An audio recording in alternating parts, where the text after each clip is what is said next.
Hey guys, welcome back to the Sports News Analysis YouTube channel and to the first installment of my 7-round NFL mock draft. This video is for round 1, picks 1 through 10. If you've been following my mock draft series here in the offseason, you'll notice some, defined changes here in this most recent mock draft. We're post-combine now, the picture becoming a little clearer as far as which direction teams may go in. And we start with pick 1 overall, which belongs to the Houston Texans. And I have them going Blake Bortles, the quarterback from Central Florida. I still think Teddy Bridgewater is the best quarterback in this class.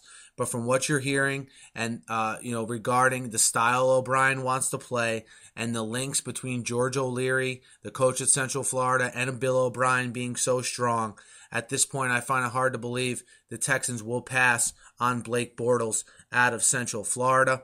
Pick number 2 belongs to the St. Louis Rams, and I think they take the number 1 guy on my big board in Jadeveon Clowney, the defensive end from South Carolina. I was not impressed by Clowney's attitude overall towards the combine when he did participate, but you can't ignore this once-in-a-decade talent. I think Jeff Fisher and the boys will recognize that in St. Louis and look for Clowney to team with Long and Quinn to form a very good defensive line there in St. Louis. At pick number 3, I think the Jaguars get the guy they wanted all along in Johnny Manziel, the quarterback from Texas A&M. No secret, the Jaguars need a quarterback. They also get a guy who can be a face of the franchise and a marketable type player, something they sorely need. Gus Bradley gets a competitor, what he's looking for in a quarterback like Manziel. I have Bridgewater as my number 1 quarterback overall, and I have him going here at pick number 4 to the Cleveland Browns. I think the Browns get a gem in Teddy Bridgewater. The best quarterback in my estimation in this class, the most pro-ready quarterback to team with the weapons of Jordan Cameron, Josh Gordon, and whoever else the Browns might sign here in the offseason. And I think when we look back, this will be the real gem of the class, Teddy Bridgewater at number 4 to the Cleveland Browns. At pick 5, the Raiders don't get the quarterback that they might have been looking for in the top 5, presumably. But they do get, in my opinion, Sammy Watkins, the best playmaker in this draft at pick 5.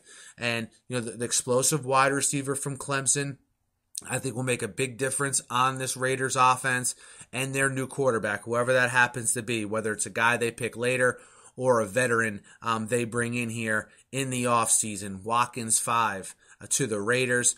At pick number 6, I think in a perfect world, the Falcons would love to have a guy like Jadeveon Clowney. But I think he's going to go before the Falcons pick. I think the Falcons get a very nice consolation prize in Khalil Mack, the outside linebacker from Buffalo. From a defensive standpoint, I think he's the second best playmaker in this draft and the second best defensive player as a whole in this draft. And again, a guy that can contribute right away and give Atlanta a premier playmaker on defense, something they've lacked. And, pick number 7 belongs to the Buccaneers, and, they're going to get a guy, in my opinion, to fall to them in Greg Robinson, the tackle from Auburn, that is probably a top 5 or 6 overall player in this draft, solidify a need, and really be headed in the right direction, I think, as an offensive line as a whole, getting, for my money, the best offensive lineman in the draft at pick 7, Greg Robinson from Auburn. Pick 8 is interesting to me because do you think the Vikings will take that 4th quarterback here at pick number 8? It's something people have been debating here for months. I think they take the plunge and take Derek Carr, the quarterback from Fresno State. He showed good leadership traits at the Senior Bowl. I think he has that competitive type spirit that Mike Zimmer is going to demand out of his players, and they need a face of the franchise moving into the new stadium that they're having built, and I think that guy at pick number 8 is Derek Carr. At pick 8. At pick 9, the Buffalo Bills. Look, I think in a perfect world, they would love to have Mack, the local kid, going to the local team. But I think they get a very nice consolation prize in Jake Matthews, the tackle from Texas A&M. He could play right tackle. You already have Cordy Glenn at left tackle, and you begin to build an infrastructure that should make that running game and that offense even better than it was last year to team with a defense that was good all season. And last but not least in this video, guys, pick number 10 belongs to the Lions. For months, I've had them going cornerback, but Mike Evans' performance at the Combine was so overwhelming that I don't think he can be ignored.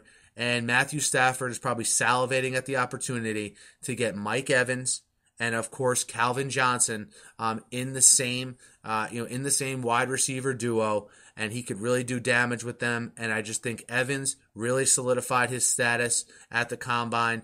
Mike Evans, number 10 to the Lions. Guys, that's my picks 1 through 10 of my 7-round mock draft.